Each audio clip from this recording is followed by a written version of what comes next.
Hello, everybody, and welcome. It's another episode of Let's Talk Broncos. It's the very special weekend. Not really, though, because it's Friday night edition. Kind of counts. It's like you think Friday night counts It's as the the weekend weekend. It's man, the moment I clock out, that's when the weekend starts. or what? I love that. I'm here for that right there. I totally agree. I'm here for it. And yeah, no, welcome everybody. Please join our stream. I'm going to retweet everything right now. Cool. Yeah, All excited right. to Well, be here. yeah, we're doing the part two of last weekend's stream. We did offense last week, and we're doing defense this weekend, and that concerns who will make the Broncos' actual 53-man roster. I'm excited to get into this one. I think we had some pretty good reviews on our last one. So Zach, you want to just get straight into it, man? Absolutely, let's do it.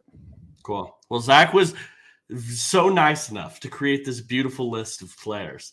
Like I said, we did the offense last week, so I know a lot of our viewers are people that are, they're not catching the stream live. So if you're not catching it live, make sure you're going back to last weekend. We have the offense on that one. Should we do a quick review of what we did last week? Nah, because these fools won't watch last No, week's that's stream. a good point. That's a good point. That's a good point. All right, sorry guys. You go find it yourself. Yeah. Give us those clicks. Give us those views. This is called content creation right here. That's what's going on. But yeah, let's start off with the interior defensive lineman, Zach. Last year, 6 made the roster. We have it kind of broken up into 3 separate groups here. As far as defensive ends and nose tackles go, but I'm just going to put them all in one group. I think we start off with Zach Allen, right, Zach? And he, to me, is a lock. If he wasn't the best defensive player just generally last year, he was right up there for the Broncos. I thought a lot of his success got overshadowed just by how bad the rest of the interior defensive line was. But Zach Allen is a damn good football player. What do you agree with me? I agree. There was absolutely a strong case to be made that he was the best defensive player in his class, or not in the class, on the team last year. I thought he came on strong, and I think the exciting thing about Zach Allen, from a Broncos perspective, is he's consistently gotten better year over year. I think you could even go back to like Boston College and point to that. And I think that's something that's really promising with the player. Like, we'll say it a lot on this show. Like, development isn't linear typically. For Zach Allen, it seems like it might be. And I think he still has some athletic ability to like still tap into. I think he's a really good athlete. He's, there's a lot to like there with Zach Allen, and this defensive line needs some help. I think he's the star on it. I think thankfully he's going to get some reinforcements here, but I agree. He's an easy one to start with. Yeah, he's absolutely a lock. I don't even think there's any debate there whatsoever. Who do you think the next closest lock is on this list? John Franklin Myers for sure. Yes. I would say John Franklin Myers, just because they acquired him, like with the capital they spent this year. I think his contract is also one that would point to him being like it. And also, let's be real, they're not going to cut him. But he's a damn good player too. Let's talk about that. Yes. And then DJ, like the thing is he number 2 or is DJ Jones? I think it's John Franklin Myers. Also, he was brought in by the Sean Payton regime, whereas DJ Jones wasn't. But yeah, John Franklin Myers is a lock. I really can't imagine a world where they cut. It would have to be like some crazy off-field thing, some crazy injury thing. And I don't think we're like predicting those on here. Yeah. And like I said earlier, it's like even outside of the contract and when they attained him, everything like that, he's a starting quality player. The Broncos aren't getting rid of him because he is just really good at football. So I think Zach Allen and John Franklin Myers are the 2 automatic locks here. Now, the one I have a question about, because, people have talked about him a lot this offseason, Zach, is DJ Jones. He was a player that some people said, hey, maybe they trade this guy. Ended up not happening. I don't think it'll happen anymore, just looking at, the way everything's stacking up. Do you think he is a lock as well? I don't know. I would lean more likely than lock, me personally. Really? I'd lean lock based on, again, our last show, kind of where we were judging these guys. It was kind of like, are they closer to a 75% chance of being on the roster or an 100% chance? And I think he's much closer to an 100% chance. I think if they were to trade him, it would have already happened. We're at the end of the offseason now where teams have mostly filled their holes. I think for him to be traded, it would have to be like a contender suffers a major defensive line injury in camp, which could totally happen. But it just seems so unlikely to me now. And I think you could trade him. I don't think this is a guy that you cut for the cap space because you would be able to get draft capital out of it. And again, I think that trade would have already happened if it was going to happen. So for me, like, yes, I can't imagine the world where he's traded, but based on what we've been doing on here, I would say he's a lock. Yeah, I would say closer to lock than not, for sure. I just don't think he's in the same tier as these other guys. Like, if they got rid of John Franklin Myers or Zach Allen, it would be like, whoa, what the hell is going on? If they got rid of DJ Jones, it'd be like, okay, that's crazy. But it's not the same level as surprising. these two. Less surprising, especially because it looks like DJ Jones is going to be playing nose tackle this year. He's going to be their nose. And last year, he kind of struggled playing nose, if I'm being honest. He looked better when he was more shaded off. So I don't know. Like, it is kind of odd, that one for me. Who do you want to talk about next, Zach? Yeah, let's look here. This is kind of what we were talking about on that one show about the depth behind these three. I think is still pretty concerning. I mean, I think Matt Henningsen is a step above the rest, but I think all these guys. No. You're wrong. Matt Henningsen is not more secure than Malcolm Roach is on this team. Oh, I was glancing over Malcolm Roach. You are correct. I think he's another lock. What's his contract like? I don't think it's super cuttable, but I'll check. They're not cutting him. That's the thing, though, Zach. Like, he's a Sean Payton guy. Yeah, I'm going to go through the rest of these guys, and I'm going to tell you that they're all bad. Yeah, no, you're right. You're right. So yeah, they're not cutting Malcolm Roach. To your point about the nose thing, like, let's say the DJ Jones nose experiment goes really bad again. I think you feel confident throwing Malcolm Roach into that role, and then it's like, all right, we've just got a rotation of 3 defensive ends, and they won't all 3 be on the field at the same time, but that's not the end of the world. We're going to rotate these guys a lot. Yeah, he's a lock, I think, in my opinion. I don't know if he's starting.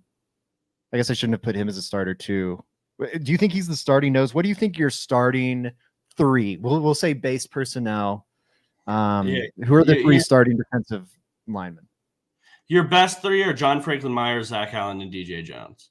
And then Malcolm Roach is right after that. So you think yeah, I'd agree. I wouldn't be surprised if Roach and Jones end up flipping there. That's interesting. I just think DJ Jones is a little more explosive than Malcolm Roach is. Just as a general defender. I'd agree, but to your point about why we could maybe see DJ Jones moved, I think that would apply to him maybe not starting at nose tackle. Like, that's something Malcolm Roach, I think, has proven at doing. I think that's true, but even in a rotation, even if DJ Jones starts off on the bench in it, I bet you he gets more snaps than Malcolm Roach by the end of the year. Like, that's kind of plays a part for me too, is the versatility of DJ Jones. Like, he might play nose, he might play, like, he could play multiple positions across your defensive line, and I'd want him in there more than I'd want Malcolm Roach. So yes, I think we have this set up correctly. I think these are your 4 guys right here that are like, okay, yeah, we have them down. Now, after this is where it gets interesting. Yeah. Do you see 2 on here that are more likely than the others? Is it just, again, Henningsen? I think Henningsen is probably your closest. I think Henningsen gets a leg up, and I think Elijah Garcia gets a leg up because they made the roster last year. And I think it's a mild leg up because we're saying 6 make it. I think there may be toss-ups, and then the rest are in danger or goodbyes. I think like that's what we're talking about in terms of a leg up. Because would you say it's closer to 75-25 than 50-50 for Elijah Garcia or Matt Henningsen? I feel like those are total coin flips. Yeah, I think they're both coin flips too. But that also means that I have to give some coin flips to some other players, right? Like I think I don't think so. Awazarike would be I why is Elijah Garcia more of an attractive player or a better player? Like if I actually get into camp, taking away what happened last year, but if I That's a go big into reason. camp and I'm sitting there discussing who's the better football player, is Awazarike a better football player or worse football player than Elijah Garcia? And is that something you would be willing to put money on? Because not me whatsoever. I'd agree. I think the fact that Wazarike can free you up $1 million as opposed to like all these other guys are going to be 100,000 or 200,000 or so. I think that's meaningful. I also think like the preamble there of, like let's remove all the previous stuff that happened with the Wazarike. Who's going to be, who would you rather go with is important. Yes, with that context removed, I think you could argue he's right there with Elijah Garcia, but I don't think Sean Payton's removing that context. I don't think Sean Payton's removing that context. I would have him a step below. Now, I think he might be a step above Matterson and Miller and Blackson and Jackson. I might put him in the like in danger instead of goodbye. But like I feel like he's a step below Garcia and Henningsen. I think he's a good bit less likely. I don't know if he's a step lower than Garcia to me. Garcia to me was one of like the worst run defending defensive linemen that I've seen get snaps in regular season Broncos football. I'll put those both. I just didn't have that contact. Like I would. So here, just out of the fact that 6 made the roster last year, Zach, I don't think I can put in danger for both of them. I think it would be like 50-50 for both of them, Awazarike and Garcia. I think one of those guys definitely makes the roster. I think one of them definitely does. So that would be a coin flip. So they're all toss-ups with Henningsen. Oh, man, Awazarike as a toss-up feels crazy to me, but I guess. But why wouldn't Garcia be a toss-up? He just wasn't good last year. Like he didn't. Like sure, he had some cool pass rush reps and stuff like that, but his overall game was like I thought a step worse than Awazarike's rookie season. Like what I saw from Elijah Garcia was not as good as what I saw from Awazarike. I think that's fair. I think it's just I do think the gambling thing matters. I do think that matters. But yeah, I guess I could say all three of those are toss-ups. I'm fine going with that. Would you argue for Brandon Matterson, Jordan Miller, Angelo Blackson, or Jordan Jackson being bumped up from goodbye? I don't know. Nope. I would not. Right. Would not. Maybe that changes once we get into training camp and one of these guys starts flashing, but nah. And I think we should, to that point, I'll just say really quick, I think we should update this at some point. I think that'd just be fun to do. Like look back, not at the end of camp, but like maybe halfway through. Maybe we do like halfway through and then we do it towards the end of the preseason or something like that. I think that could be fun to follow up with. No, yeah, I think that's fair. Are you ready to move down to the edge? Yeah, I'm just color coding this so it looks nice. But yeah, we're ready. Beautiful, Zach. Hey man, I'm the graphics guy. I like my aesthetics. Okay, here we go. I think we're gonna have more locks on this one than the other ones. I think like this one's pretty cut and dry for me once we start getting into the edge, guys. For context, they kept 5 last year. They took 5. It was kind of 6 because Baron Browning was on the PUP list. But then they really just cut Thomas Incoom or like moved him to the practice squad or whatever and bumped Browning up. So really they had 5 last year if you want to like get a good count. Okay. Oh, yeah. Well, thank you for pointing that out. Yeah, I think that's important. I hope none of these guys are on the PUP when we start this year, though, Zach. I really do. So I'm gonna go with 5 is what I think is a safe bet on what happens with the Broncos edge rushers here. And I would say Baron Browning, Nick Benito, and Jonah And we're saying Ellis. these are locks. I think Jonah Ellis is a lock too. I Do you have think any disagreements with me? And Jonathan Cooper's a lock. Yeah. Because he's good enough. Like Jonathan Cooper's you'd only good. trade him. You'd only trade him. You're not cutting Jonathan Cooper. You'd only trade him. I don't know. Like, are you doing like he's a guy on a rookie deal at edge who might be? No, you're not. Like, he's a lock. Would you be surprised that 12 months from now, Jonathan Cooper's the best edge rusher on the Broncos? I wouldn't be that surprised. Like, I think it's likely that Benito or Browning pass him up, but I don't think you trade Jonathan Cooper. I think all four of those guys are locked in. I think Jonathan Cooper, pound for pound, was the best Broncos edge rusher. Like, agree. I guess I'm saying, like, could you think he's still the best edge rusher in a year? And I think absolutely. Like, there's no reason to move off him. There's no reason for me to move off him. Yeah. Okay, so do you have any of these that you're a little skeptical about, or are you just like, yeah, they're all locks? I agree with you, Joey. No, they're all locks. Like your second round, I mean, unless he goes full Carlos Henderson, Jonah Ellis is making the roster. So yeah, I think those four. Yeah, I agree. I think we're here on those ones. Cool. So yeah, Nick Benito, Baron Browning, Jonathan Cooper, and Jonah Ellis are all locks off the bat. Who stands out to you next? Is it Ronnie Perkins or Thomas Incoom? Man, I feel like those two are neck and neck, right? I'd be curious who played more snaps in season, because Thomas Incoom was one of the stories of like camp and shoot, I'm not logged in on here. Of camp and like the preseason last year, but I don't know how many snaps he played in the actual season. I'm trying to pull that up really quick. Who do you think has the better chance right there? I feel like I saw more Ronnie Perkins than I did Thomas Incoom last year. Incoom played 55 snaps. Sorry, really quick. He played 55 snaps last season, 35 of which came on special teams. And again, most of those were early in the season. We saw more Ronnie Perkins then, for sure. Yeah, and most of them were early in the season because Baron Browning was on PUP. That's when they brought Incoom onto the roster. Yeah, Perkins had 149 defensive snaps, 21 on special teams.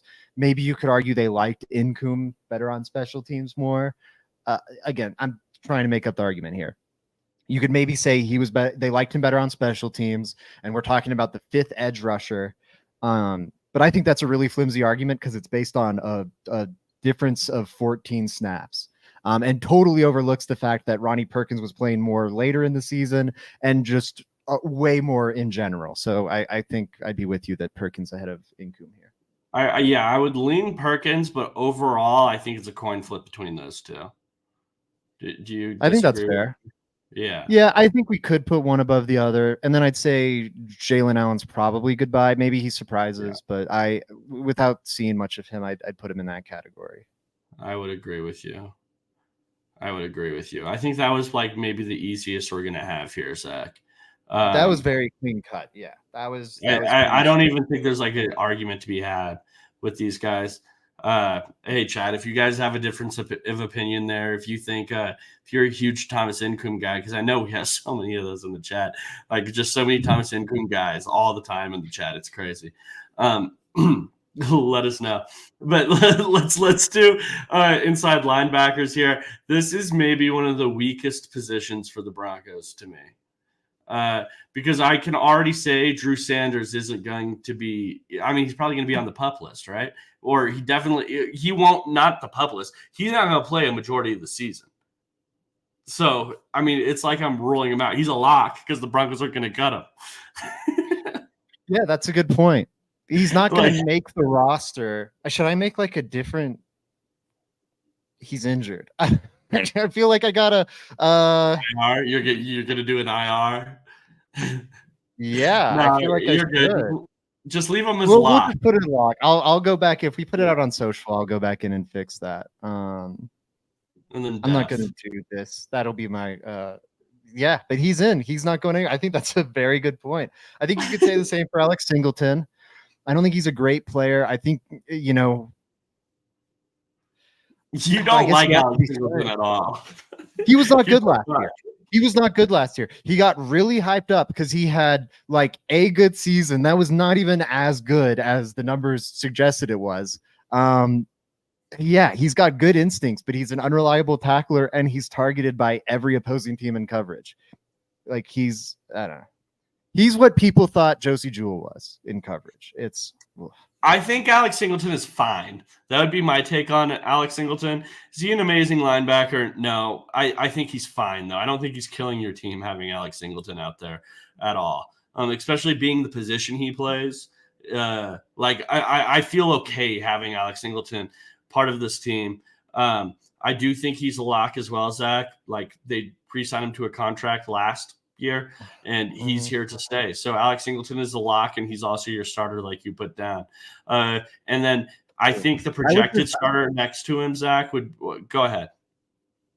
Yeah, just while we're on Singleton or me, being a bit of a hater, like I agree that, it's not killing your team to have Alex Singleton.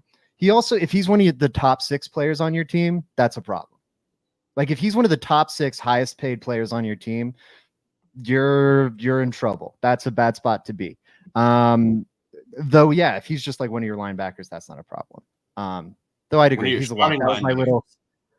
That was my Singleton stray, coming in. But all right, Zach, I thought you worded that very interestingly, so I'm going to push you a little further here. You said if he's just one of your linebackers, yeah, I don't see that as a problem. If he's one of your starting linebackers, is that a problem? It's not a problem, but it's a problem. He's a player you're looking to upgrade on, in my opinion. I don't know why you want him to be your linebacker.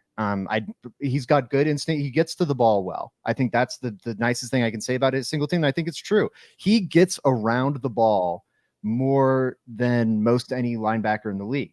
The problem is he misses more tackles than most any linebacker in the league. And I mean, what I'm saying is evidenced by the stats. He's near the top of the league in tackles. He's near the top of the league in missed tackles. How do you do that? Getting around the ball a lot and missing a lot of tackles. Like that's how you do it. And then I think he's a total sieve in coverage. I think he's targeted consistently by teams that have the personnel to do it. And I think he's a big weak link in coverage. So I don't think it's not the end of the world if he's one of your starting linebackers. Again, we're talking about a fairly non-important position, but I do think he's probably one of the, 20 worst starting linebackers in the league. I would say, we're talking about a guy that was a major problem area for the Philadelphia Eagles. When the Broncos initially signed him, they signed him to like a vet minimum deal. And then because of injuries, he was thrusted into the starting lineup and greatly outperformed that contract. He was good. He was good. Yeah, no, he was. But I think that might have just been lightning in a bottle for him or something. I think he's one of the lesser starting linebackers in the league. I'd say he's definitely below average. So if I'm being fair about this, yes, I agree with you I pretty much agree with you on that. I do think that he's a great case of how much coaching matters to specific players, because I thought the way Evero played him that first year was imperative to his performance that year as well. He put him in spots where it made sense. I'm not going to lie. I'm not going to just sit here and say he's bad all around, because he has his clear, very good, bright spots. Alex Singleton, where it's wow, he's really good in these few traits. And it felt like Evero did such a good job of putting him in the positions where he took full advantage of his strengths, where that just didn't happen as much this last year. And he was forced to play more like a regular linebacker in the league, and that showed kind of more of his weaknesses. I'd say an inside linebacker, and I don't really disagree with you, but an inside linebacker that you define as you just did, one that's fairly reliant on scheme and usage and coaching and all that, an off-ball linebacker of that definition should not be one of the 6 highest paid players on your team. Yeah. I mean, I don't disagree. I do think that points to the lack of talent on this team, that they don't have anyone better to spend money on. This points to the lack of talent on the Broncos, that Alex Singleton is making more money than most anyone else on this roster. Over this exercise, we're going to talk about 92 players. Alex Singleton is paid more than all but 5. That's not a good roster. Like we could say that Right. we could have Alex Singleton at the same price, and we could be talking about the Eagles or the Chiefs or whatever, and that same statement wouldn't be true. I do think, though, that a lot of that is indicative of the Russell Wilson contract and you having to pay that and still not having him on your Totally. team and stuff like Totally. that. But I do agree with your ultimate point of like, yes, I just think on a normal roster where players are getting paid normally because you're not eating this massive contract like the Broncos are right now, the salary he's getting paid probably isn't the 6th highest paid player on an average NFL roster. No, but that's my point. It does point to the Broncos being talent poor. I just think the label of, oh, this is your 6th highest paid player makes it seem like Alex Singleton might be getting paid a lot more than what he actually is. So I just wanted to clear that up real quick. No, that's fair. It's not a ton of money, but it is like if the Broncos wanted to free up more cap space, I would say the first place you should turn is Alex Singleton. Fair enough. Okay, so Cody Barton, I think, is your next up here. The Broncos signed him. I would put him. What's the second one to lock? Pretty safe. Probably safe. I think something Probably like that. safe. Yeah, probably safe. Yeah, I would put Cody Barton probably safe. I think in a lot of ways he's the opposite of Alex Singleton. What Alex Singleton's strengths are in, Cody Barton's weaknesses are in. They're like complete opposite type players, and that works the other direction as well, where Alex Singleton's weaknesses are Cody Barton's strengths. Yep. This is your coverage linebacker here for the Broncos. I think he's really good in that category, and I think he's pretty weak in your run defense type situations. He's one where the Broncos' interior defensive line and just their defensive line in general, the better they are, the better Cody Barton will look in a lot of circumstances here. So, yeah, I would say probably safe. He was a guy that the Broncos signed to a very minimal contract as well. But especially with the injury to Drew Sanders to start the season, they just have such limited options. I have a hard time seeing him not make the team. Yeah, I think Jonas Griffith would be his challenger there. As a starter, I agree. But just to make the roster, yes. There's not enough bodies. It'd have to be like, and they just signed him. Because that's the thing, like we have Drew Sanders here as a lock, but he won't count to the 53 count. Or like here we were going to say, I don't think I gave the background. The Broncos kept 4 inside linebackers last year. God, I don't know which one was. We'll get to it. Yeah, and it might end up being 3. Like that's something that happens sometimes. Like last year, we talked about it in last Friday's episode. They only kept 4 wide receivers. Okay, well, why did that happen? They had some injuries in the room. The Tim Patrick injury. That's kind of analogous to the Drew Sanders injury, to an extent. Obviously, a little different in some ways. But they had injuries to the room. That was part of it. They also had no talent in the room. And I think that's the problem we're having here at inside backer. I'd say Cody Barton's probably safe. I think Jonas Griffith could challenge him for the starting job, maybe challenge Alex Singleton for the starting job. Though I think he's safe, but I think he probably winds up being depth. Though I would not be surprised if by season's end he's one of the 2 starters. That I almost would borderline predict that. Just let me tell you this right now, Zach. I know you're gonna hate to hear this. You're gonna hate it. You're gonna be mad at me. But Alex Singleton is gonna be your starter for the Broncos as long as he's healthy. That's just what it's gonna be, because when you look at these other 2 guys, that's just what it's gonna be. Like Alex Singleton has his clear deficiencies in a lot of areas. These 2 are not really great. Like they don't have as many strengths as Alex Singleton does. I don't know. I'm not that confident in that fact. I think Jonas Griffith could absolutely be better than Alex Singleton. I don't think that's that far-fetched. I think Cody Barton, I think we've seen enough of him and he's like got his niche role. But Alex Singleton is a free agent after this year. I'm pretty sure. Let me double check that. I'm not talking out of my ass, but I'm pretty sure he's a free agent after this season. At most, they've got him for 2 more years. But either way, he's not in this team's long-term plans. He's over 30. He's one of their best. Yeah, he's got 2 years. But he's over 30. He's got he'll be 31 by the time the season starts. He'll be 32 in 2025. He's one of their best avenues for freeing up cap space. Is moving off of him after this season.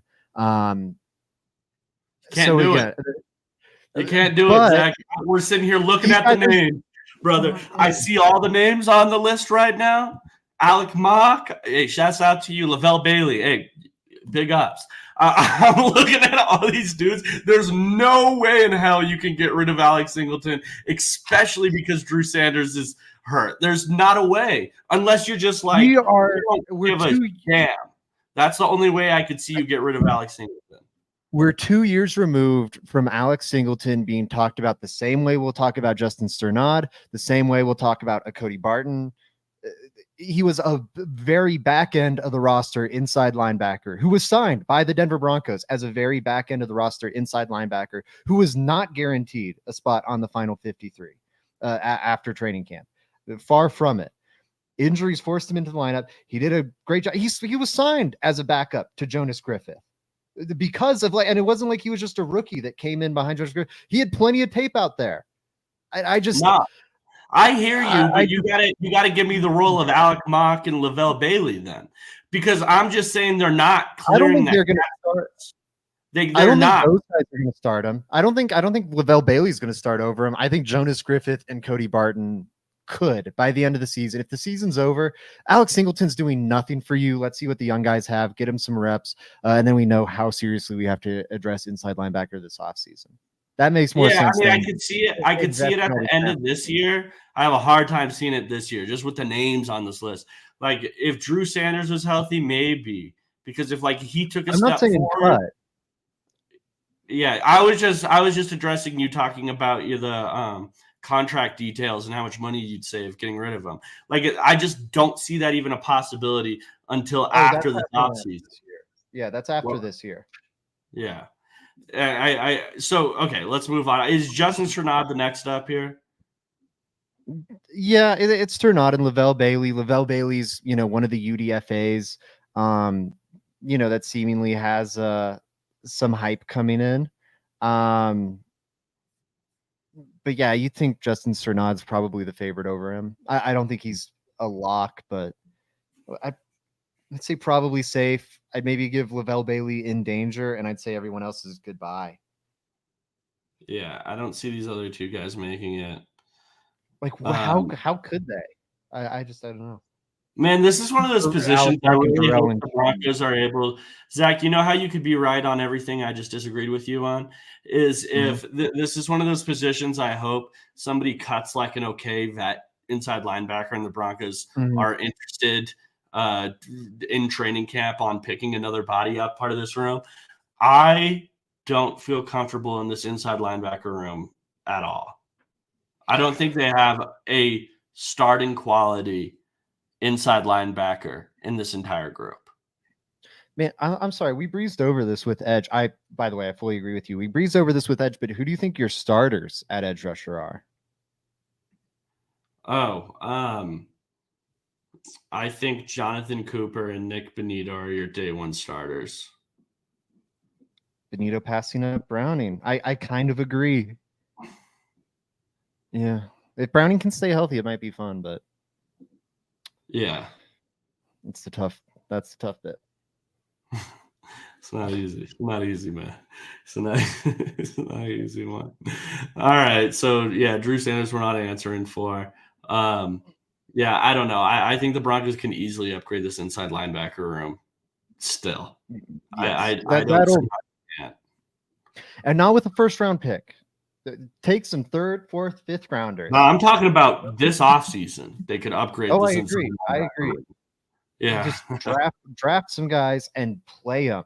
Unlike Drew Sanders, guess what? Rookie linebackers, not going to look great.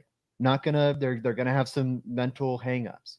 And then you give them reps and they kind of work their way through that. And then they end up becoming good players. Look at Patrick Queen in Baltimore. Sometimes it just takes some time. That's like tight end. I think linebacker and tight end are much the same there. But yeah, Broncos need to add some talent. I don't think it's going to happen before this season, but they've got to do it before 2025. Fair enough. Let's move down the corners here. And I want to start off with Pat Surtain, Zach. And I do have to say, he will be cut. I'm just kidding. Pat Surtain is exercise. Yeah, exactly that. No, Pat Surtain's the best player on the Broncos football team. There's not a way, shot in hell, they get rid of him. I don't even see it really being worthy of talking about. Cornerback 2 to me here is the really interesting conversation because I think I can advocate for a couple players to be cornerback 2 while also saying that there's a good chance of them being cut, which is crazy, right? That's the state of the Broncos cornerback 2 right now, to me. I would disagree a little. I do think like it's very much up in the air, but I think the only one that I think has a good chance of either being cornerback 2 or being cut to me would be Levi Wallace. I can see Damari Mathis being gone up out of here. I can see it. I guess it sounds like he's been playing well so far. And again, like it's very early. It doesn't matter that much, but it would take if I see him grabbing a couple. If I see him grabbing a couple wide receivers in practice, crazy, like we're 30 yards downfield, he's all up in his chest plate. Like I've seen him he's seen him in real football games before. I started seeing that in training camp, and then Chris Abrams drain or something. I'm like, man, he has really great ball skills. Like he's making plays out there. I could see Damari Mathis cut. I wouldn't put my money on it, but I would say he's probably safe more than I would. Fair.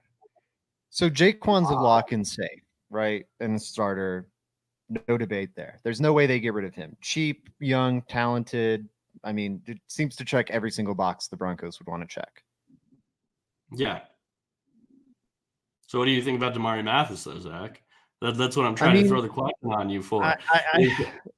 I think he's. I think you make some good points where it's probably safe. Because there is a chance he could get moved. I think it's the special teams thing. That's what I'm looking at here, where, okay, McMillan's safe. Like, that's 2. Like, we'll probably get to Moss. We'll say he's on. Drain on. So that gets you to 4. Traymon Smith, special teamer, that's 5.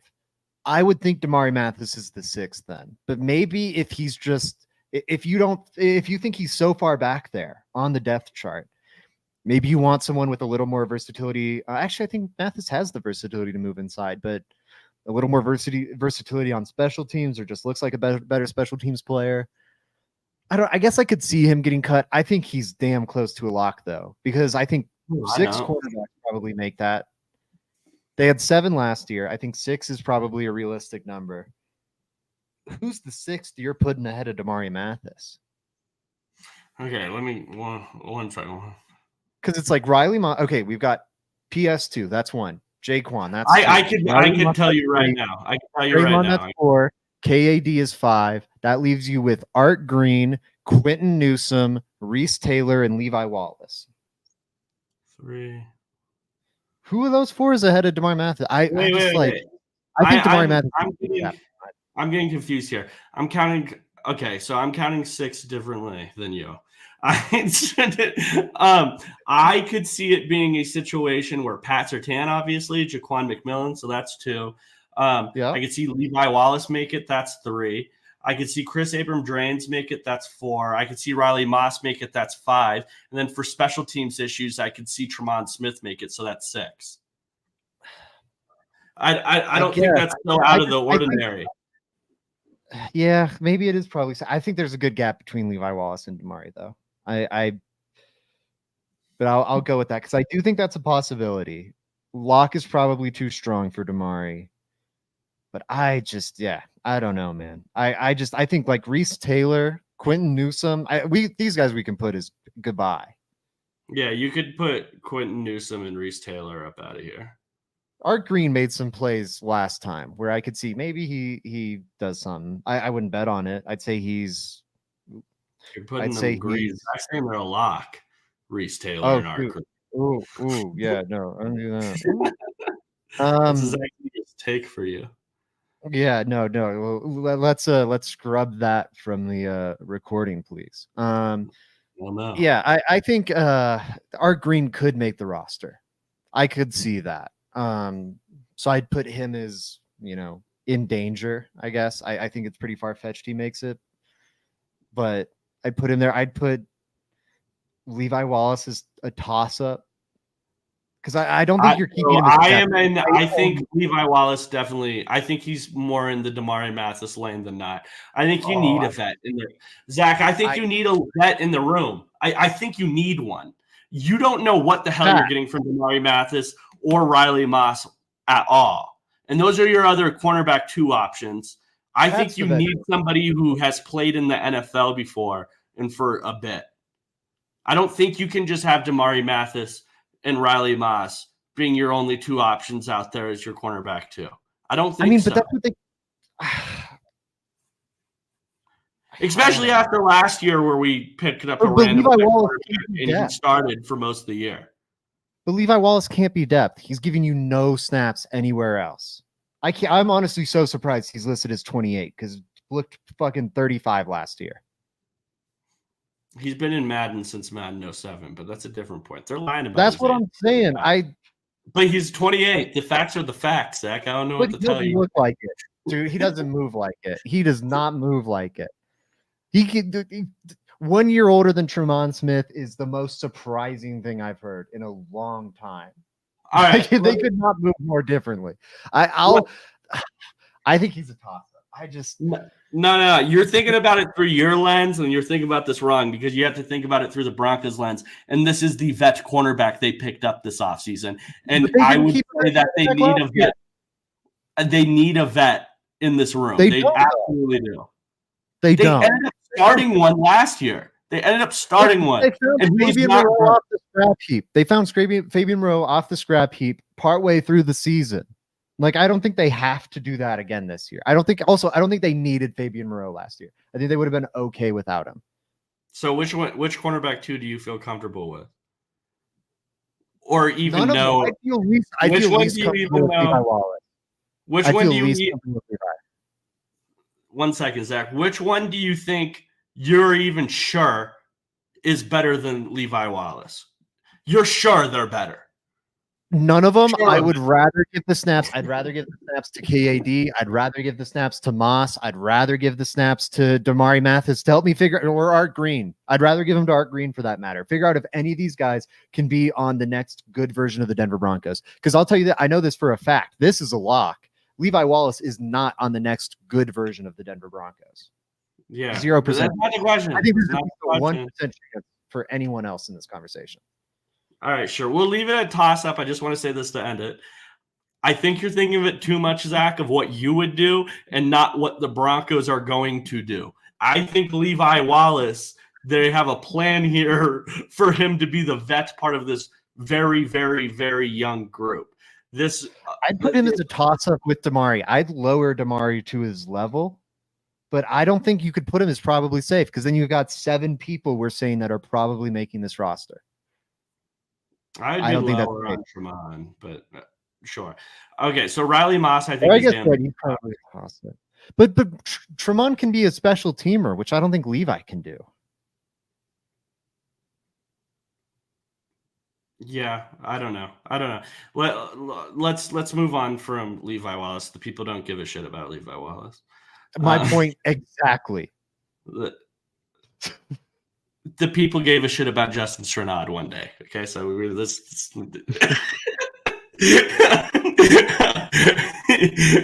What's up?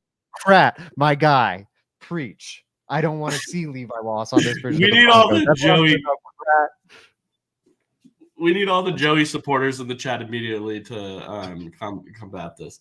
I don't want to see Levi Wallace in the game either. If I'm being honest, I'm predicting and I'm not. I don't know. Anyways, Riley Moss. I think Riley Moss is a lock. You agree? I would agree. So why do you agree? What's your reasoning there? I mean, they haven't seen any. I mean, I guess he could maybe be probably safe. I could make the argument for it. He hasn't done anything. They didn't trust him to get any playing time in Week 18 last year, which was a meaningless game. I think that was ominous. So I don't know. Maybe the fact that they kept him behind Fabian Moreau that whole year, even when he was healthy, ominous. So maybe he is more probably safe. I do think, though, they invested so much capital in him. They haven't even gotten a look at him as a cornerback. To cut him before you even get a look at him as a cornerback would be so much egg on their face. But I don't know. Maybe he is more probably safe. I would think he's a lock, but I don't know. I'm talking myself out of it now. Fair enough. I think he's a lock too. I just don't think you can. It would be too much George Payton hate for George Payton if they ended up just not getting rid of him. Ended up getting rid of him. He's making this team. I don't see a way that he can make this team. Otherwise, you're making my case for Levi Wallace even stronger, Zach. So I just want to throw that out there. No, my way would be we do your Levi Wallace suggestion. We do that, but then we just imagine a world where Damari Mathis outplays Riley Moss. Like, I don't think that's far-fetched. We're talking about 2 corners on a rookie deal. They are 1 year apart in terms of like when they're drafted, and in terms of age. So I don't think like that's a huge determining factor. I think if you, and again, Riley Moss is probably the one that looks better in camp, but if we're in this reality where Damari Mathis is a toss-up, I don't think it's hard to imagine that same set of circumstances, except rather than Riley Moss outperforming Damari Mathis, it's Damari Mathis outperforming Riley Moss. I just would then say Riley Moss could play special teams. I think I feel pretty confident in that part of his game. Like, I just don't think with where they drafted him, he's going to be gone, especially with the skill set. Like, I think they would even move him to safety before they cut him. And that's a fair point. That's a fair point. Happens there. They would move him around. But yeah, I think these other guys are up out of here. Like you said, Quinn Newsome, Taylor. Maybe one of these guys makes a practice squad spot. Honestly, Zach, I would put Art Green and gone. He's not making the team over Levi Wallace, Tremont Smith, or Damari Mathis in my mind. I think that he's very preferred practice squad. No, I think you're right. Doing the count, I would agree. It's just hard for me to imagine that. No, I think you're right. Yeah. Okay, let's move on to the next DBs here. Safeties, correct? Yeah, and then they've got these DBs. I think all these guys belong in goodbye, right? Devon Key, Tanner McAllister, Keydron Smith. The hell position I honestly don't know. Defensive back. So they don't even have them listed as a safety or a cornerback. They're nebulous. You gotta put them in red, bro. You're doing too much green on. Oh my god! I'm sorry. I'm talking and I'm color coding at the same time. I'm not even. You're colorblind.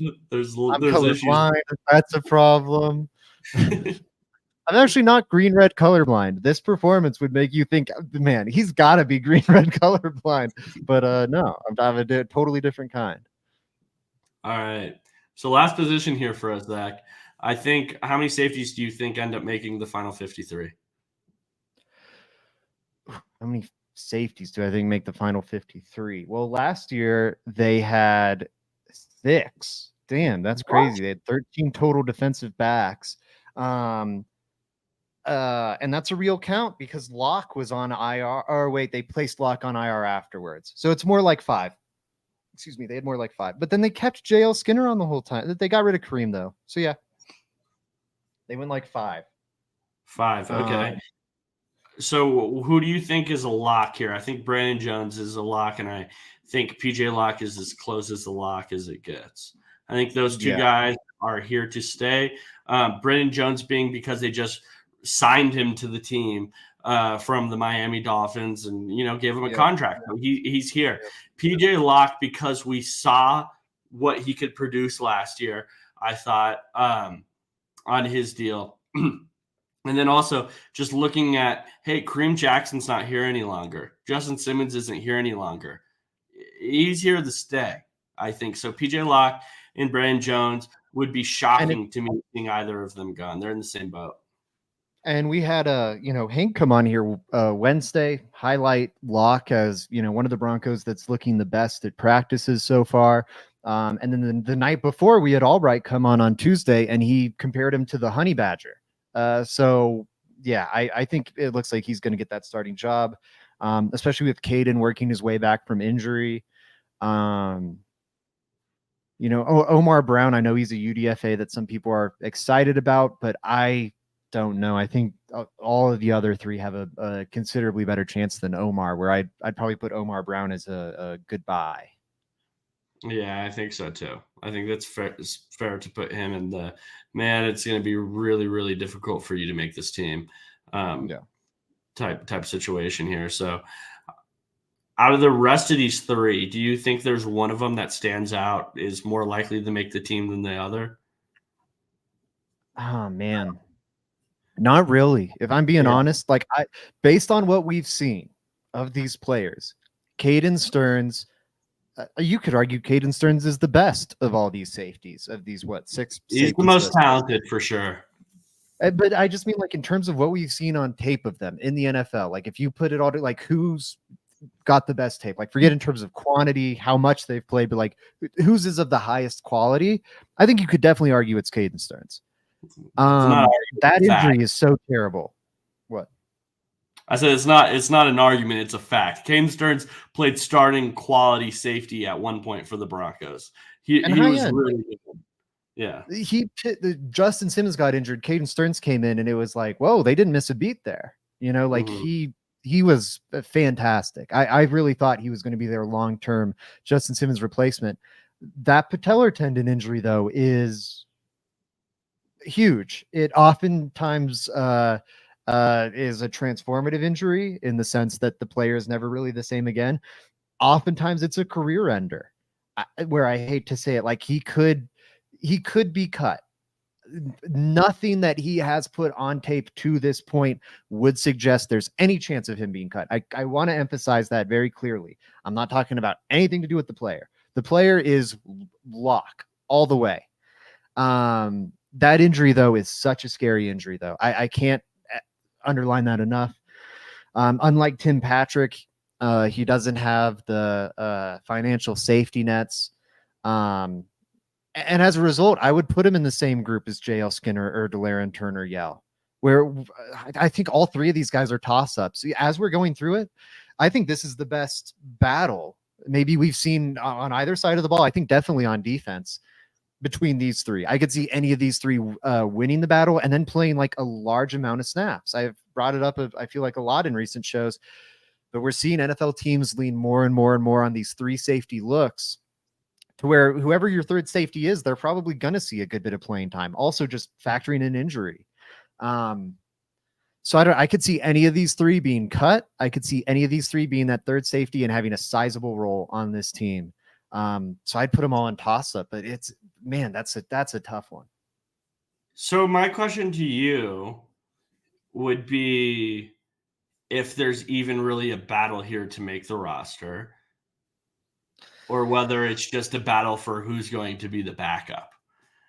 I think there is. It's hard for me to imagine a situation. I think all three of these guys could be good special teams players. I think all three of them could, especially over players we've passed by now. I think all three of them could be good special teams players. And we saw the Broncos bring in 6 safeties last year. Is there even really a battle here to make the team? I think all of these guys end up making it, if I'm being honest with you, Zach. I think that's a very fair case, honestly. Yeah, I was overlooking the roster count. But this would be a case where I wouldn't look too much at last year as the case. I think standard in the NFL is 4 safeties that you keep. Now, again, maybe as we move towards 3 safeties more and more, maybe that's bumped up to 5. I haven't done a run through in the last 1 or 2 years, so it's very possible we've seen that climb. But I think 4 or 5 is more standard than 5, 6. And now to that point, I think all 5 of these guys could make it. I think the reason the Broncos carried 6 last year, one, you had an injury, so you knew you were going to put a guy on IR, so you kind of don't even count that one. And then you had a lot of talent in that room. Like DTY, I think, is one of the 53 best players on this Broncos offseason roster. JL Skinner, we haven't seen him much, but obviously a prospect a lot of people are excited about. Caden Stearns, I already hyped up his play plenty. So I think, yeah, you could easily keep 5. I wouldn't be surprised if one of these guys finds themselves as the odd man out, though, just because I don't think you're ever a lock to have 5 safeties. So I'd probably put all 3 of these with that in mind as probably safe. Yeah, I think so too. I think I would put them all as probably safe in my book as well. Yeah, I just think, yeah, and there was a great comment right there. Strez says like it would make sense to carry all 5, especially with the new kickoff rule. I agree. I think safety in that position is going to translate from the last special teams rules to this one pretty easily. Just being big, physical, bigger than cornerback, but faster than linebacker type guys are going to carry over to special teams really, really well. So, yeah, I think all of them. Zach, is there anything else you want to touch on before we sign out here? Do you want to go over the offense now for the people that stuck in for all the defense? Yeah, if you stuck it out for 55 minutes with us, I think you probably already watched our last week's episode. If not, we'll give it to you. I think it's good to just, if we and we don't have to dive too deep into any of this, but just do a quick kind of overview of what we've got so far. Yeah, go ahead. All right, we've got Bo Nix and Jarrett Stidham as locks, and Zach Wilson is a lock to be cut. I think that's a little ballsy, or maybe a little ballsy with how people would have felt about him a month ago. We stuck our necks out a little bit, and I think we're going to look very smart there. We've got Tyler Beatty as a definite cut. We've got Javonte Williams and Audric Estime as definite locks to make the roster. I think that Javonte one, actually, I don't know. As definite locks to make the roster. And then we've got a really tight battle between Jaleel McLaughlin and P. Ryan, who we have as toss-ups, and Blake Watson, who's just on the outside looking in. We think Michael Burton probably makes it as the starting fullback. But, there's still that chance with the running back room being so crowded that maybe he doesn't make it. Of course, you have some versatile tight ends as well that could complicate that. Nate Adkins, we had a big Nate Adkins, Michael Burton debate. Go back and look at that. We think he's probably what you're saying right now. This is ridiculous. Greg Dulcich is probably safe. We think Lucas Kroll probably safe. Those 3 are depth pieces, though. We're going to say the incumbent Adam Troutman likely remains the starter. Troutman, the only one we have as a lock to make the roster. Dylan Leonard and Thomas Yasmin, we think, are definitely going to be cut. Though maybe Yasmin is a practice squad guy. Bandy, this one might look bad, Joey, after we had Hank Chisholm on the show on Wednesday saying Michael Bandy was one of the very most impressive players to him. If I were to redo this, I might put him in danger or something alongside Brandon Johnson. But we have him as a goodbye. We've got Dorsett as a goodbye, David Sills as a goodbye, and Jalen Virgil as a goodbye. In danger, we've got Brandon Johnson and Devon Villay. Toss up, we've got Lil Jordan Humphrey and Tim Patrick. As our locks in this room, we've got Marvin Mims Jr., Josh Reynolds, Cortland Sutton, and Troy Franklin. Moving on to tackle, we think there's 2 tackles that are safe, and it's the starting 2, Mike McGlinchey and Garrett Bowles.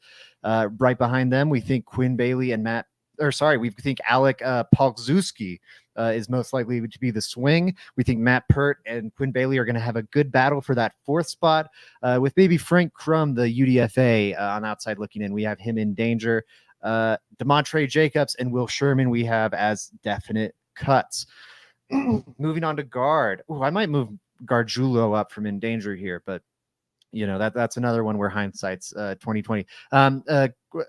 I'll just say interior offensive line here. The only locks we have are Quinn Miners and Ben Powers. Alex Forsythe and Luke Wattenberg we both have as probably safe. Interesting. We have Gargiulo, Calvin Throckmorton, and Sam Mustapher all in danger of being moved. And then the defense, which we all went over in the show, I'll still do a refresher. Our locks on the interior defensive line, DJ Jones, Malcolm Roach, Zach Allen, and John Franklin Myers. Jones, Allen, and Franklin Myers are the starters there for us. Roach's depth piece we think definitely makes it. On the defensive line, We think Elijah Garcia, Wazirike, and Henningsen are going to be in a three-way battle for 2 spots. I saw Cal wanted me to do this again, so I'll do it again. Matterson, Miller, Blackson, and Jackson we have as 4 goodbyes. They are gone. They will not be Denver Broncos. Going to the edges, we have Thomas Incoom and Ronnie Perkins as toss-ups. Otherwise, we think the room's pretty clear-cut. Nick Benito, Baron Browning, Jonathan Cooper, Jonah Ellis making the roster. Jalen Allen, the UDFA, being a cut. Inside linebacker. Did the green thing. We've got 2 guys that are locks. Alex Singleton and Drew Sanders. Sanders is only a lock because of the IR thing. Cody Barton, Jonas Griffith, and Justin Sternad we have battling it out at the back end of the room behind Alex Singleton. Maybe Lavelle Bailey could sneak his way in, but that seems fairly far-fetched. Alec Mock and Darrell Inchamni, it was nice knowing you. You won't be Broncos for long. Going on to corner here. The rookie KAD makes it for sure. Jaquan McMillan makes it for sure. Riley Moss makes it. Pat Surtain II makes it. Behind them, battling it out, we've got Damari Mathis, Tremont Smith, and Levi Wallace.